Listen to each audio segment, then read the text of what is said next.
Bem-vindos ao B de Barbárie. A gente vai falar sobre Estar Sendo Ter Sido, o último livro de prosa da Hilda Hilst.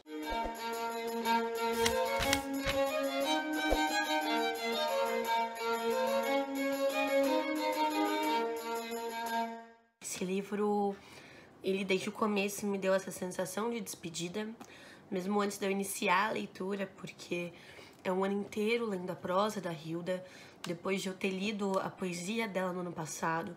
Eu sei que ainda há o teatro e as crônicas, apesar de que a gente sabe que é uma obra bem mais curta, né, muito mais compacta, mas ainda assim é um sentimento de despedida.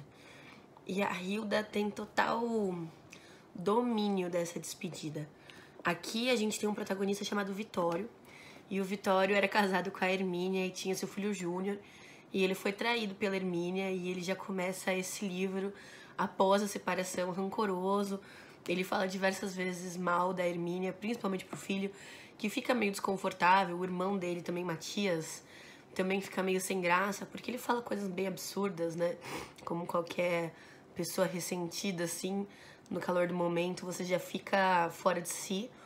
E o que é muito interessante é que a Hilda sempre disse, principalmente aqui nesse livro de entrevistas, o Fico Besta Quando Me Entendem, ela sempre fala que ela começou a escrever por causa do pai dela. E tem um trecho aqui que eu li, que eu acho que é o mais forte, assim, com relação a porque o pai dela pediu, tipo, o pai dela instigou ela a escrever. O sentimento de dever cumprido. Eu fiz o que pude. Meu pai não pôde fazer isso. Ficou louco. Eu pude. Minha mãe me contou que quando eu nasci, ao saber que eu era uma menina, ele disse: que azar. Eles, na verdade, se separaram porque minha mãe estava grávida. Ele não queria isso, queria uma amante. Aí minha mãe engravidou. Quando ele soube que era uma menina, falou daquele jeito. Uma palavra que me impressionou demais. Azar. Aí eu quis mostrar que eu era deslumbrante. E aí perguntaram pra ela, né, no domínio dele, que era poeta. E ela responde, mas às vezes até me vem uma coisa triste por eu ter conseguido fazer isso, aquilo que ele não fez. Perguntam, ele teria compreendido e apreciado seu trabalho? Ela diz completamente. E aí eles perguntam, né, a CLB, né, esqueci até quem é exatamente está fazendo a entrevista. Mas aquela expressão dele ao saber do seu nascimento não ficou como um sentimento de rejeição? Não, isso não. Eu às vezes penso que quando chegar em Marduk, um planeta que está encostado na Terra em N dimensões, onde estão fazendo transcomunicação, não sei se vou encontrar papai ou com mamãe. Eu queria tanto ficar com ele, ele era lindo. Minha mãe adorava o meu pai, e eu também, entende? Então a gente vê que essa relação da Hilda, né? E pra quem não conhece, a ideia é que o pai dela, que era o Apolônio Almeida Prado Hilst, Apolônio de Almeida Prado Hilst, se não me engano, ele era um poeta, e ele teve um caso com a mãe da Hilda, e ela engravidou, e eles se separaram. A Hilda conheceu ele pela primeira vez aos 3 anos, mas ela fala que a mãe falava incessantemente do amor que ela tinha pelo pai da Hilda, e que isso foi criando na cabeça dela a figura do pai. Depois dos 16 anos, ele já tá com os problemas dele, ele tem problemas psiquiátricos, psicológicos, eu nunca lembro direito o que é. Se eu não me engano, ele é esquizofrênico. E aí ele pede para que a Hilda venha visitá-lo. E a Hilda passa 3 dias com ele na fazenda em que ele morava. E ela dizem que tem episódios em que ele se esquece que ela é ela e não a mãe. Então ele pede para ela noites de amor e coisas do tipo, que ela se diz constrangida na época, mas que com certeza bagunçou muito a cabeça de uma adolescente que passou toda a sua juventude ouvindo as histórias de amor do pai, né? E aí esse homem, que é um poeta e que a cultura, assim, a crítica literária, pelo que eu entendi, sempre achou ele um poeta mediano, mas a Hilda o vê como um gênio. E ela se propõe a fazer a obra dela, e aí talvez ela diz que não, mas eu acredito que seja.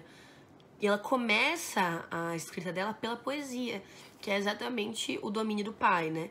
E aí depois ela vai entrando em outras áreas da literatura. O fato é que a maior parte dos narradores e protagonistas da Hilda são homens. Se eu não me engano, a única exceção, pelo menos nas novelas, é a Obscena Senhora D, que é a Rilé, que é a própria Hilda, né? E que se lembra do pai.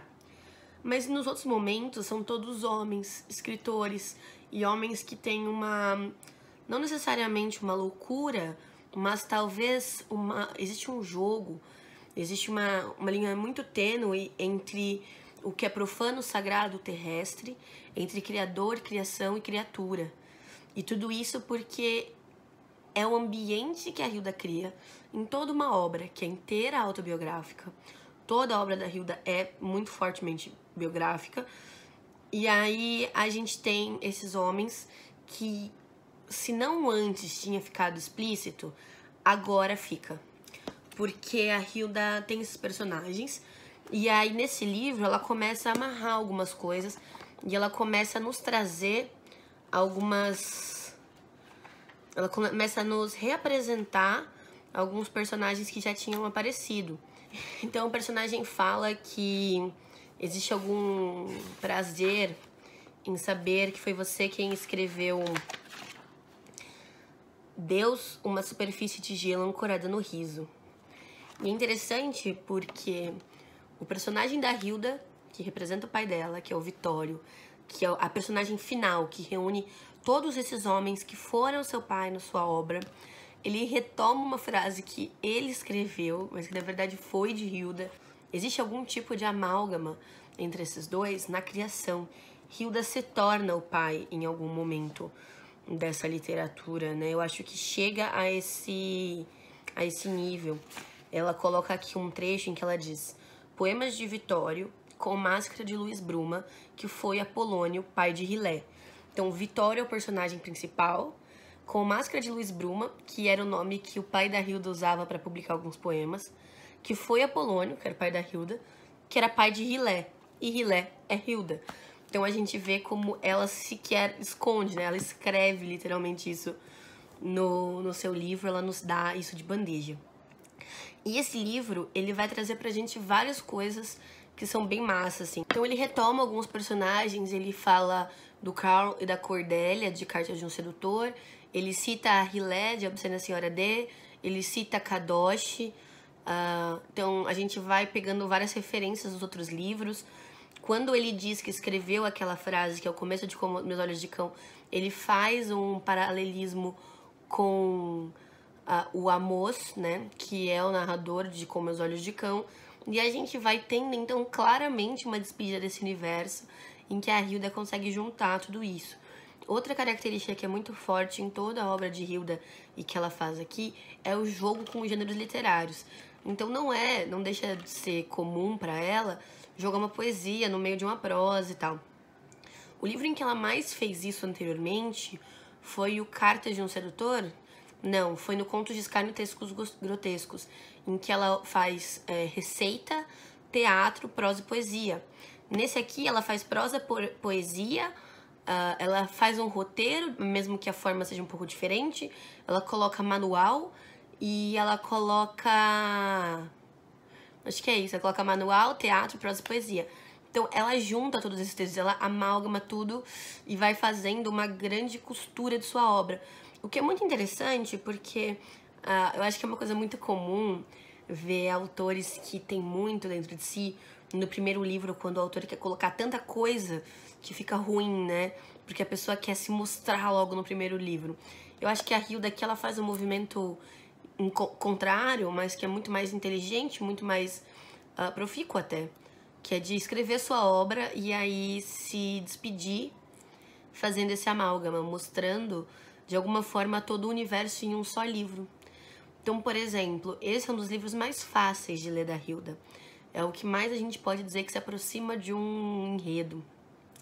E é interessante porque, de alguma forma, ele lembra muito os livros da trilogia Obscena, ainda que ele tenha uma pegada bem mais filosófica, bem mais emotiva, como seria o Túnel de uma Vigiti ou um Obscena Senhora D.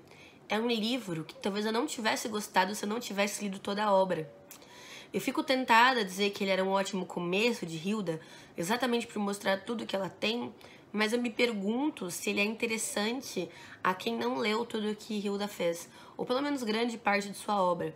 É claro que ele tem valor individual, mas eu acho que ele ganha outra dimensão numa leitura como essa.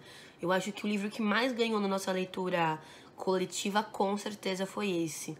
Ele transcende um pouco quando é colocado como livro final. como um fechamento de um ciclo que nós tivemos aqui durante todo esse ano. Bom, com relação à resenha, é isso. Eu espero que vocês tenham gostado desse projeto. Eu ainda pretendo continuar alimentando essa playlist com fatos biográficos, biografias da Hilda. Tem livros que eu quero ler a respeito dela.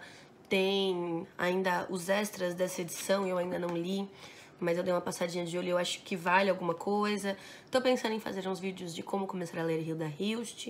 E eu pretendo ir alimentando essa planilha. Eu espero que vocês, de alguma forma, tenham se encantado um pouco por essa mulher que tanto me encantou. E que, de alguma forma, se sentam próximos ou mais confortáveis de ler Hilda. Mesmo sabendo que existem dificuldades, eu acho que é sempre muito válido e que ninguém se arrependeria de fazer essa jornada. É isso, pessoal. Espero que tenham gostado desse vídeo. Se gostaram, se inscrevam no canal, clicando na bolinha com o meu rosto aqui. Um beijo e até a próxima.